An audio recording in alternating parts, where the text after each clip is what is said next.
आज के इस एक्सप्लेनर में हम एक ऐसी अर्बन लेजेंड की पड़ताल करने वाले हैं जो सच में रातों की नींद उड़ा देने वाली है। एक बिल्कुल सुनसान अकेले गांव की कहानी जहां सच और विश्वास के बीच की लाइन ना बिल्कुल धुंधली पड़ चुकी है। सोचिए, एक तरफ है हमारी और आपकी तरह मॉडर्न शहरी सोच और दूसरी तरफ है सदियों पुराना उस गांव का डर। चलिए बिना किसी देरी के एक एक कड़ी जोड़कर देखते हैं कि आखिर इस गांव को किस बात का इतना खौफ है और कैसे एक छोटी सी गलतफहमी किसी के लिए एक बेहद भयानक सपना बन सकती है। अब इस कहानी के खौफ को समझने के लिए सबसे पहले उस खतरे को समझना बहुत जरूरी है जो इस पूरे आतंक का मूल कारण है। खतरा क्या है? करिया प्रेत। सुनने में ही थोड़ा अजीब लग रहा होगा ना, पर देखिए, ये कोई आम छोटा मोटा भूत नहीं है। ये एक ऐसी सुपरनैचुरल ताकत है जिसका बोझ इस पूरे गांव पर एक काले साए की तरह मौजूद है। ये बिल्कुल एक क्लासिक एग्जाम्पल है जहां आधुनिक तर्क और गांव की गहरी लोक कथाएं आपस में टकराती हैं। और सच्ची बात तो ये है, जब कोई किसी ऐसी जगह जाता है जहां का हर एक इंसान किसी अनजानी ताकत से डर रहा हो, तो वहां की हवा में ही एक अलग किस्म की बेचैनी महसूस होने लगती है। तो चलिए कहानी की शुरुआत करते हैं पूरब नाम के एक लड़के से। ये भाई साहब शहर से इस गांव में घूमने आए हैं। और पूरब का नजरिया कैसा है? बिल्कुल वैसा ही जैसा किसी भी टिपिकल लॉजिक में विश्वास रखने वाले शहरी इंसान का होता है। जब वो गांव के मेले में निकलता है तो देखता है कि वहां हर दुकान पर एक जैसी थोड़ी अजीब सी दिखने वाली औरत की मूर्ति बिक रही है। तभी वो बड़ी कैजुअली एक डायलॉग मारता है, ये ऐसे कौन से भगवान हैं जो शहर में तो नहीं मिलते और यहां सब इनके इतने बड़े फैन हैं।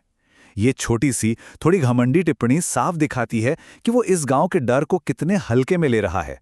उसे तो रत्ती भर भी अंदाजा नहीं है कि जिसे वो मजाक समझ रहा है वो असल में एक बेहद खतरनाक रहस्य है। चलिए आगे बढ़ते हैं और देखते हैं कि आखिर ये मूर्तियां हैं क्या चीज।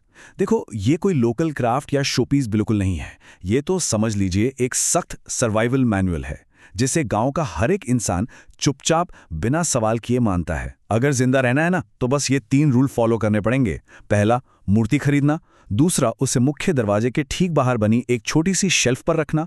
और तीसरा, जो सबसे जरूरी नियम है, शाम 7 बजे के बाद चाहे आसमान क्यों ना टूट पड़े, घर से बाहर नहीं निकलना। एक पूरे के पूरे गांव का इस तरह डर के साए में एक सिंगल रूल को फॉलो करना दिखाता है कि डर कितना गहरा है।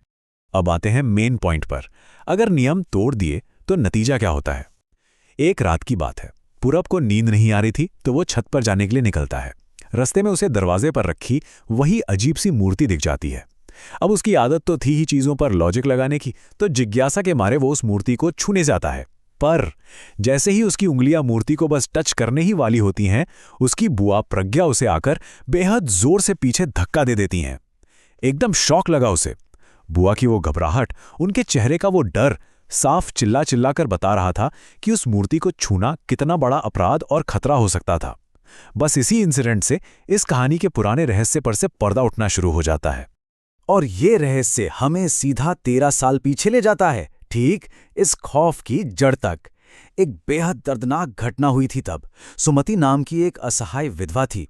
उसके पति की मौत के बाद गांव के ताकतवर सरपंच ने जबरदस्ती उसका घर और उसकी जमीन हड़प ली। पर सबसे बुरी बात क्या थी पता है? पूरा का पूरा गांव चुपचाप खड़ा ये तमाशा देखता रहा। किसी एक ने उसकी मदद नहीं की। उस बेबसी और गहरी निराशा में सुमति ने पूरे गांव के सामने आत्महत्या कर ली। लेकिन कहानी यहां खत्म नहीं हुई। उसकी मौत के बाद ही तो असली कहर शुरू हुआ। उस जालिम सरपंच का पूरा खानदान एक एक करके बेहद रहस्यमयी तरीके से मौत के घाट उतर गया। मरने से ठीक पहले सुमति ने रोते हुए जो आखिरी शब्द कहे थे ना, वो शब्द एक भयानक श्राप बन गए। उसने कहा था कि उसकी रूह कहर बनकर बरसेगी, किसी का घर अपना नहीं रहेगा और कोई भी वहां चैन से बस नहीं पाएगा। यही वो पल था जिसने उस कारिया प्रेत को जन्म दिया।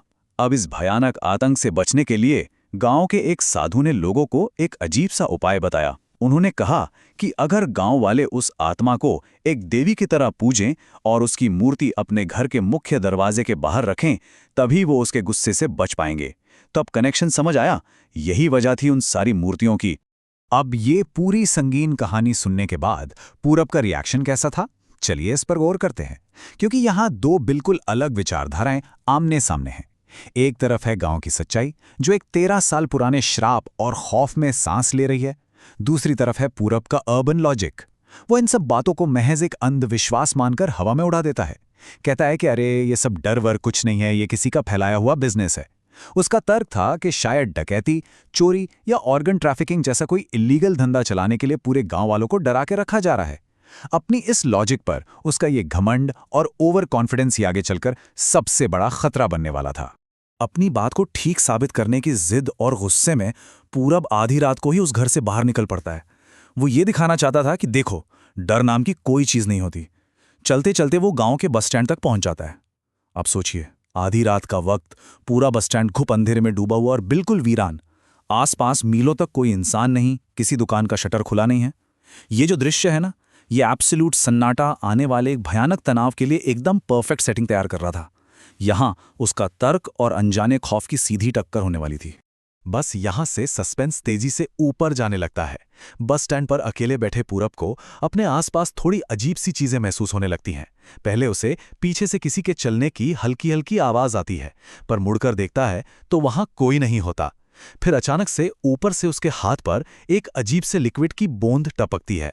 डर उसके चेहरे पर आ चुका था, पर दिमाग अभी भी लॉजिक ढूंढ रहा था। वो खुद को समझाता है कि अरे कुछ नहीं, शायद ऊपर थोड़ा गीला पेंट लगा होगा, वही गिरा है। पर उसकी सारी की सारी लॉजिक तिनके की तरह धाराशायी हो जाती है जब उसे ठीक अपने सामने काली साड़ी पहने हुए एक बेहद भयानक और डरावनी आकृति खड़ी दिखती है। उस आकृति को देखते ही पूरब का सारा कॉन्फिडेंस गायब हो जाता है और वो अंधाधुंध वहां से भागने लगता है, बुरी तरह घबराया हुआ। अंधेरे में दौड़ते हुए उसका पैर एक पत्थर से टकराता है और वो मुंह के बल जमीन पर गिर जाता है। लेकिन जैसे ही वो अपनी आंखें उठाता है, उसे उम्मीद की एक बड़ी किरण दिखती है।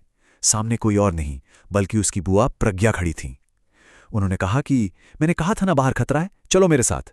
सोचिए, ऐसी भयानक स्थिति में अपने किसी पहचान वाले का मिल जाना, उस एक पल के लिए ये बहुत ही बड़ी राहत थी उसके लिए। पर ठहरिए, देखते हैं कि कैसे ये राहत वाली फीलिंग एक ही सेकंड में उसके सबसे बड़े खौफ में बदल जाती है। जब पूरब अपनी बुआ के ठीक पीछे पीछे चल रहा था तो अचानक उसकी नज़र उनके पैरों पर चली गई और तब उसे जो एहसास हुआ, प्रज्ञा के पैर जमीन पर थे ही नहीं, वो हवा में तैर रहे थे। पूरब तो डर के मारे वहीं जम गया। जैसे ही वो रुकता है, प्रज्ञा भी अचानक रुक जाती है और धीरे धीरे अपना सर पीछे की तरफ घुमाती है। उसका चेहरा अब किसी इंसान का नहीं था बल्कि एक बेहद डरावने मॉन्स्टर में ट्विस्ट हो चुका था। अब पूरब की हालत ऐसी थी कि वो उल्टे पांव वहां से जान बचाकर भागता है। किसी भी तरह खुद को छुपाने की कोशिश कर रहा था। रोते हुए वो रहम की भीख मांगने लगता है और तभी कोई उसके कंधे पर हाथ रखता है। पूरब की जान में जान आती है जब वो देखता है कि सामने एक पुलिस इंस्पेक्टर खड़ा है और उसके साथ पूरब की बहन भूमिका भी है। ऐसा लगता है कि चलो आखिरकार मदद मिल ही गई, अब वो बिल्कुल सुरक्षित है। लेकिन सच कहूं तो इस पूरी कहानी का सबसे बड़ा और दिमाग को झकझोर देने वाला ट्विस्ट आना तो अभी बाकी था। इंस्पेक्टर शर्मा उसकी तरफ देखते हैं और बिल्कुल शांति से, एकदम फ्लैट आवाज में एक ऐसी बात कहते हैं जो पूरब के ही नहीं किसी के भी होश उड़ा दे। वो बताते हैं कि जिस गांव में तुम जाना चाहते थे वो तो अभी 2 स्टॉप आगे आता है। तुम सुबह से जिस जगह पर घूम रहे हो, जहां खाना खा रहे थे और लोगों से मिल रहे थे, ये जगह तो पिछले 13 सालों से पूरी तरह से आबाद ही नहीं है। ये एक अबैंडन्ड गांव है, एक घोस्ट टाउन, जहां 13 साल से एक भी इंसान नहीं बसता। और इस क्लाइमैक्स में सच्चाई बिल्कुल बेपर्दा होकर सामने आ जाती है। पूरब उलझन और खौफ में इधर उधर देखता है तो पता चलता है कि दूर अंधेरे में बहुत सारे भूत खड़े होकर उसे ही घूर रहे हैं। और सिर्फ इतना ही नहीं, जो इंस्पेक्टर शर्मा और भूमिका उसके सामने खड़े थे, जैसे ही वो दोनों अपना सर ऊपर उठाते हैं, उनके चेहरे भी बदल चुके होते हैं। उनकी आंखों में अब कोई इंसानियत नहीं होती बल्कि एक डरावना खालीपन होता है, ठीक उन भूतों जैसा जो पूरे गांव में थे। इसका मतलब साफ था कि पूरब सुबह से ही कंटिन्यूअसली उनके इस भयानक जाल में फंसा हुआ था। सच में ये पूरा घटनाक्रम किसी के भी होश उड़ा देने वाला है। इस एक्सप्लेनर के अंत में एक बेहद गहरा सवाल छूट जाता है। क्या हमारा लॉजिक और आधुनिक ज्ञान हमेशा हमें हर चीज से बचा सकता है, या फिर कभी-कभी हमारा घमंड और हर चीज को सिर्फ अपनी समझ से देखने की जिद हमें उस भयानक सच्चाई को देखने से ही रोक देती है जो ठीक हमारे सामने खड़ी होती है। खासतौर पर तब जब पुराने बेरहम नियम किसी जगह पर राज कर रहे हों, तो वहां एरोगेंस वाकई जानलेवा हो सकती है। आज की इस कहानी की पड़ताल में बस इतना ही। इस सवाल पर विचार जरूर कीजिएगा।